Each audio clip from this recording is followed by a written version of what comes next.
Fils et filles du bon Dieu, Bolo Samba de grâce et de bénédiction tout un chacun de vous pour ce samedi de la 4e semaine du temps de carême, année liturgique B, fils et filles du bon Dieu, sous le thème un personnage très discuté, qui? Jésus-Christ, fils et filles du bon Dieu. L'homme devient trop gênant, son influence sur la foule trop dangereuse pour l'autorité en place. Il doit disparaître. Oui, dans l'évangile d'aujourd'hui, nous voyons la foule des Juifs se diviser au sujet de Jésus. Il est question d'arrestation manquée et de condamnation à mort. Jérémie aujourd'hui, Jérémie le chapitre 11, versets 18 à 20, a vécu dans sa propre chair quelque chose de ce même drame, fils et filles du bon Dieu. Dans sa prière, il va demander la présence du Seigneur. Seigneur, tu me l'as fait savoir et je le sais. Tu m'as découvert leurs manœuvres. Fils et filles du bon Dieu. Les manœuvres continuent encore aujourd'hui. Il y en a qui sont là, qui méditent du mal contre toi, fils et filles du bon Dieu. Rassure-toi, le Seigneur est avec toi. C'est dans une prière à Dieu que Jérémie réagit. La découverte du complot qui se trame contre lui se fait dans cette lumière intérieure. Seigneur, tu me l'as fait savoir. Fils et filles du bon Dieu. Que le Seigneur puisse faire savoir en chacun de nous, en chacun de vous, ce que certains complotent contre vous, fils et filles du bon Dieu. À nous aujourd'hui de transposer en prière tous les événements de notre vie, fils et filles du bon Dieu. Si c'est qu'avant Jésus-Christ, Jérémie a vécu la destinée de Jésus, être persécuté pour avoir été fidèle à la parole de Dieu, fils et filles du bon Dieu. Lorsque tu es fidèle dans notre monde d'aujourd'hui, les gens te regardent mal, ils se posent des questions. Celui-là, qu'est-ce qu'il veut montrer? Mais non, il est fidèle à la parole de Dieu parce qu'il est convaincu de Jésus-Christ, l'agneau de Dieu. L'image de l'agneau nous suggère l'innocence de cette petite victime qui n'a pas mérité d'être sacrifiée. Elle n'y est pour rien. Cette image nous suggère surtout la liturgie de l'agneau pascal, fils et filles du bon Dieu. Dans le sacrifice est utile au peuple tout entier. Il rachète pour les autres les péchés de chacun de nous, l'agneau pascal. Tout homme qui souffre est une image du Christ souffrant, fils et filles du bon Dieu. À travers ta persécution, c'est l'image du Christ persécuté. Mais le Christ veut t'emmener vers la victoire, fils et filles du bon Dieu. Toute souffrance, surtout si elle est portée consciemment et offerte, participe à la rédemption, au salut et contribue à sauver le monde en union avec Jésus, fils et fille du bon Dieu. Oui, le prophète Jérémie continue à dire, car c'est à toi que je confie ma cause, Seigneur mon Dieu. Je confie les causes de tout un chacun de vous ce matin à notre Dieu, créateur de toutes choses. Oui, Père, je remets mon âme entre tes mains. Après les appels dans la vengeance, c'est naturel au fond et qui remplissent les pages du prophète Jérémie, on trouve ces mots apaisés. C'est à toi, Seigneur, que je confie ma cause. Dieu, seul le recours, fils et filles du bon Dieu dans notre vie, dans certaines situations désespérées humainement. Confions-nous au Seigneur, le maître des impossibles, fils et filles du bon Dieu.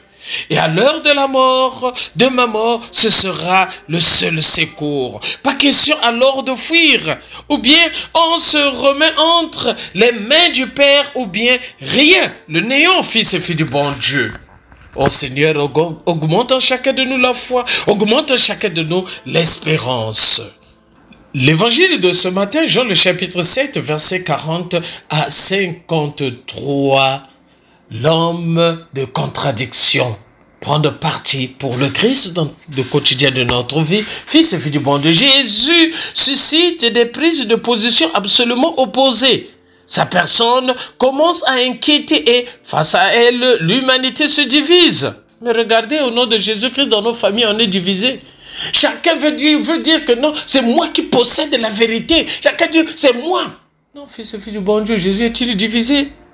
Aujourd'hui encore, il ne cesse d'attirer des adeptes enthousiastes et des ennemis farouches qui défendent contre lui leur sécurité et leur bien-être, fils et filles du bon Dieu. Dans la foule au sujet de Jésus, plusieurs disaient, D'autres également disaient, Jésus reste un mystère pour ses contemporains, fils et filles du bon Dieu. Les discussions seulement humaines ne suffisent pas à donner une réponse, fils et filles du bon Dieu. Même la science biblique ne suffit pas pour découvrir vraiment qui il est.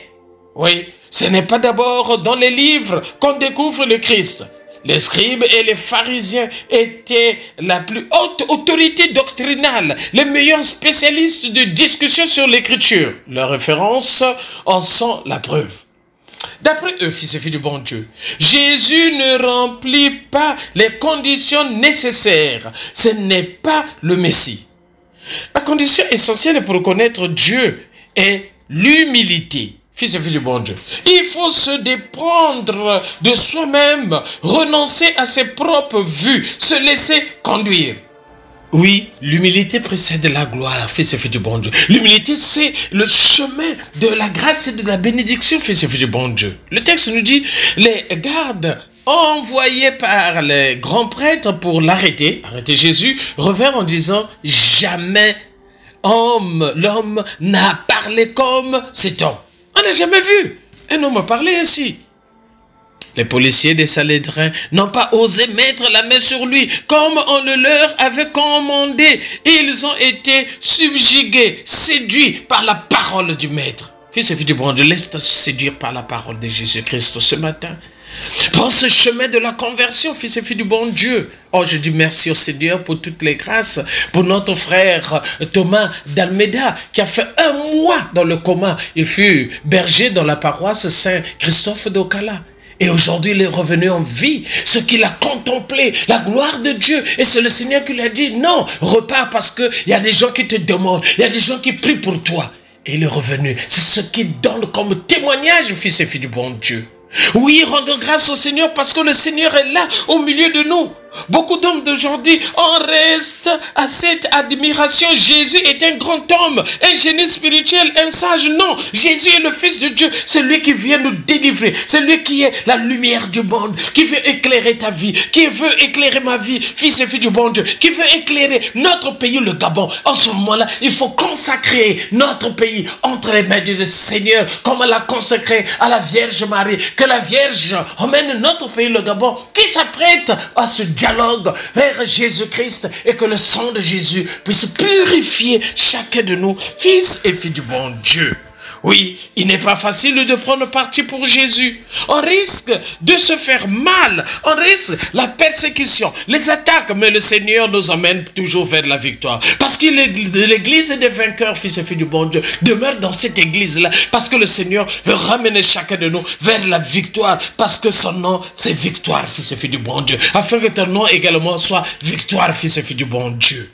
Oui, tous soyons capables d'être méprisés et mal jugés pour avoir suivi Jésus-Christ. Soyons capables d'aller jusqu'au bout, fils et filles du bon Dieu, à travers le témoignage de notre vie. Oui, aimons nos vivants et préparons notre ciel en faisant le bien sur la terre. C'était le Père Paul Jess Tounou depuis la paroisse Saint-Michel de Nkembo. Mais c'est Saint-Michel de la gloire, fils et filles du bon Dieu, dans l'archidiocèse de Libreville, c'est au Gabon. Bon week-end à tout un chacun de vous. Et n'oublions pas, Kipé, Yayo et Tokos de Carême, en tout un chacun de vous, demeure dans la victoire avec Jésus-Christ.